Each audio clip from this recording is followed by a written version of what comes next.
नमस्कार, स्वागत है आपका। वक्त है प्राइम टाइम एक्सक्लूसिव का। मैं हूं आपके साथ आशा झा और आज दीदी का भतीजा पार्टी ले डूबा।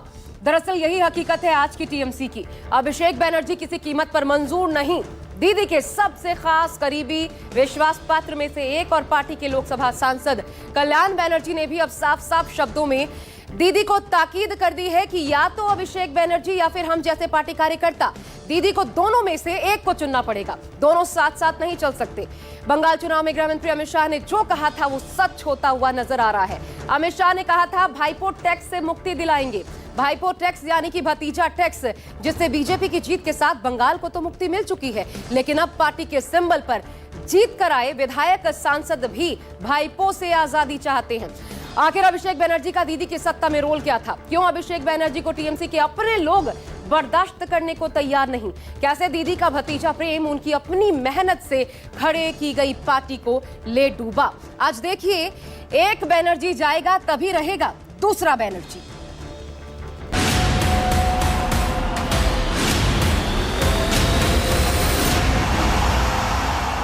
Mamata Di has to decide whether Mamata Di will keep Abhishek or keep Mahesh. और दीदी को जिम्मेदारी लेनी पड़ेगी। So I think the problem is that Abhishek cannot trust anyone. TMC में टूट पर क्लेश, वजह सिर्फ एक अभिषेक। पश्चिम बंगाल में ममता बनर्जी और टीएमसी से बगावत का सिलसिला थम नहीं रहा। अब तक कुल 3 राज्यसभा सांसद पार्टी से इस्तीफा दे चुके हैं और इसमें सबसे नया नाम प्रकाश चिक बाराइक का जुड़ा है, जिनका बंगाल में टीएमसी की हार से ऐसा मोह भंग हुआ कि बागी सांसदों के कतार में लग गए। इस्तीफे की जो वजह इन्होंने बताई वो सबको थोड़ा हैरान कर दी। तो उसके संविधान के आधार पे गणदेवता यहाँ का पब्लिक है। पश्चिम बंगाल में जो राय आया, यह राय तृणमूल कांग्रेस के पक्ष में नहीं आया, भारतीय जनता पार्टी के पक्ष में आया। हम लोगों का कॉन्स्टिट्यूंसी से लेके नॉर्थ बंगाल का भी रिजल्ट हम लोग उस तरह नहीं दे सके। पब्लिक का राय को देखते हुए मैं भी आज अपना पद से इस्तीफा दिया। कल तक जिन्हें ममता बनर्जी अपना करीबी नेता मानती थी, जो पार्टी लाइन के साथ मजबूती से खड़े होने का दावा किया करते थे, अभी वही बगावत पर उतर आए।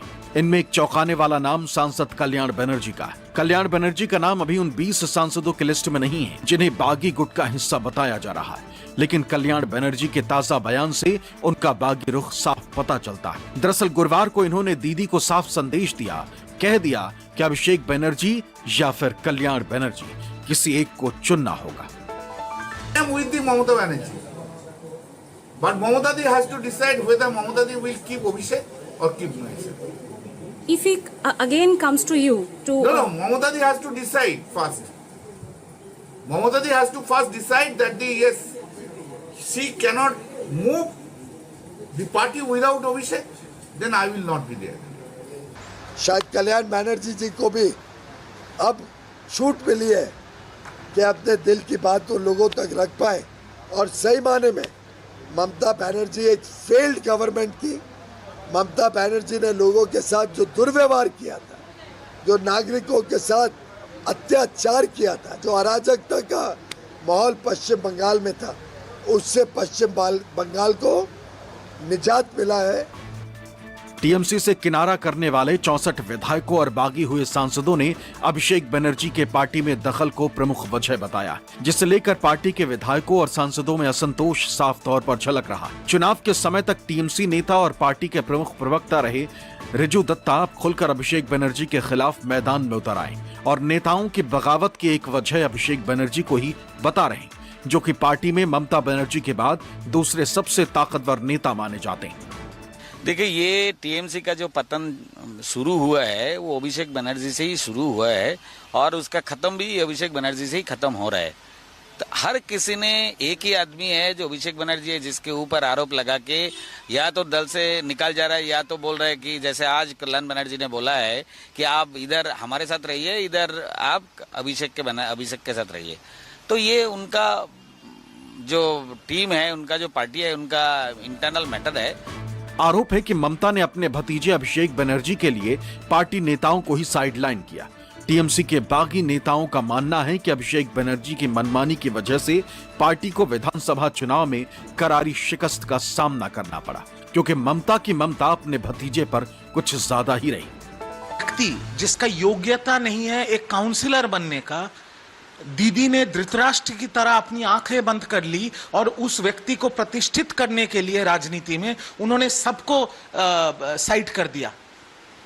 ये व्यक्ति अभिषेक बनर्जी साल ब साल सांसदों का अपमान किया, विधायकों का अपमान किया, हमारे जैसे प्रवक्ताओं को तो गुलाम बना के रख दिया। पार्टी के हर स्तर के नेताओं के साथ इन्होंने बदतमीजी की, इन्होंने अपमान किया। पार्टी के अंदर बोलने जाओ तो पार्टी से साइडलाइन कर दिए जाओगे, और पार्टी छोड़ के अगर बाहर जाके बोलने जाओ या मीडिया के सामने कुछ बोलो तो उसके ऊपर आर्म्स एक्ट के केस डाल दिए जाएंगे, उसके ऊपर नारकोटिक्स के गांजा के केस डाल दिए जाएंगे और उनके परिवार को तबाह कर दिए जाएंगे। इसमें कोई संदेह नहीं है कि सत्ता में रहते हुए अभिषेक बनर्जी ने अपनी सियासी ताकत का पुरजोर इस्तेमाल किया। कई नेताओं को पार्टी से बाहर का रास्ता भी दिखाया, अपने हिसाब से कई बड़े फैसले लिए। चुनाव से पहले तक जो नेता अभिषेक के फैसलों पर चुप रहे, हार के बाद वो खुलकर सामने आ गए। अभिषेक बनर्जी पर कई मामले भी चल रहे हैं। ताजा मामला पश्चिम बंगाल विधानसभा में फर्जी सिग्नेचर का है, जिसकी जांच सीआईडी कर रही, और सीआईडी ने अभिषेक बनर्जी को तलब भी किया है। इस केस की पैरवी टीएमसी सांसद कल्याण बनर्जी के बेटे सिरसान्या बंदोपाध्याय कर रहे हैं, लेकिन मौजूदा समय में अभिषेक बनर्जी किसी को सुनने को तैयार नहीं। So it is the problem is that Abhishek cannot trust anyone, and he is not being able to trust us. He is trying to create a second line that if these people are not there, who will do it? That is not the system. If someone is doing it for 5 weeks unconditionally, not only him, every party or worker who has approached us, we have tried to help them not only in high court, in district court, sub-divisional court, wherever possible. All the big leaders have evaporated, they have escaped, and they have changed color. इसमें कोई संदेह नहीं है कि राजनीति में बहुत कम ही नेता ऐसे होते हैं जो बुरे वक्त में भी पार्टी के साथ उसी तरह खड़े रहें जैसा वो सत्ता में रहते हुए थे। तब ऐसे नेताओं का निजी लाभ ज्यादा मायने रखता है। शायद यही वजह है कि अब रिजू दत्ता जैसे टीएमसी नेता न सिर्फ अभिषेक बनर्जी बल्कि ममता दीदी पर भी सवाल उठा रहे हैं। और दीदी को जिम्मेदारी लेनी पड़ेगी। ऐसे एक व्यक्ति जिसका योग्यता नहीं है, उसको प्रतिष्ठित करने के लिए दीदी ने अपनी आंख मूंद ली थी उनके हर दुष्कर्म के साथ। दीदी का नाम आज तक किसी दुष्कर्म के साथ नहीं आया। ये व्यक्ति अभिषेक बनर्जी, इनका नाम ईडी केस में है, कोयला तस्करी में है, सीबीआई गाय तस्करी में है, टीचर्स रिक्रूटमेंट स्कैम में इनका नाम है। लास्ट में अपने विधायकों का साइन फॉर्जरी केस में इनको सीआईडी ढूंढ रही है। आज इनको जाना पड़ेगा सीआईडी के पास 6 बजे से पहले। कौन है ये व्यक्ति, कितना बड़ा नेता है? जिस तरह की पार्टी में टूट का सामना टीएमसी को करना पड़ रहा है, ऐसे ही टूट से आम आदमी पार्टी कुछ समय पहले ही उभरी, जब आपके 2/3 सांसद बागी होकर बीजेपी में शामिल हुए। अब टीएमसी के टूट को लेकर सांसद संजय सिंह ने बीजेपी पर डराओ धमकाओ और पार्टी तोड़ो की राजनीति करने का आरोप लगाया। डराओ धमकाओ, पार्टियों को तोड़ो, ये प्रधानमंत्री जी का फॉर्मूला है। कभी वो फॉर्मूला आम आदमी पार्टी पे इस्तेमाल होता है, कभी समाजवादी पार्टी पे इस्तेमाल होता है, कभी कांग्रेस पे तो कई बार इस्तेमाल हुआ, अब टीएमसी पे इस्तेमाल हो रहा है। तो विपक्ष की जितनी पार्टियां हैं, शिवसेना हो, एनसीपी हो, सभी पार्टियों को देश भर में तोड़ तोड़ के प्रधानमंत्री जी ने और भारतीय जनता पार्टी ने देश के लोकतंत्र का गला घोटने का काम किया है। आप सांसद लोकतंत्र की भले ही दुहाई दें, लेकिन मौजूदा समय में टीएमसी सबसे मुश्किल दौर से गुजर रही है। ममता के हाथ से न सिर्फ बंगाल की सत्ता फिसली है, बल्कि उनकी पार्टी लगातार कमजोर होती जा रही है।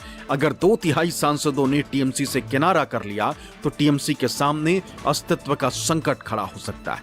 लिहाजा टीएमसी को नेताओं की इस बगावत की वजह को तलाशना जरूरी है, फिर चाहे वो अभिषेक बनर्जी से नाराजगी हो या फिर कुछ और। Bureau report, news 24।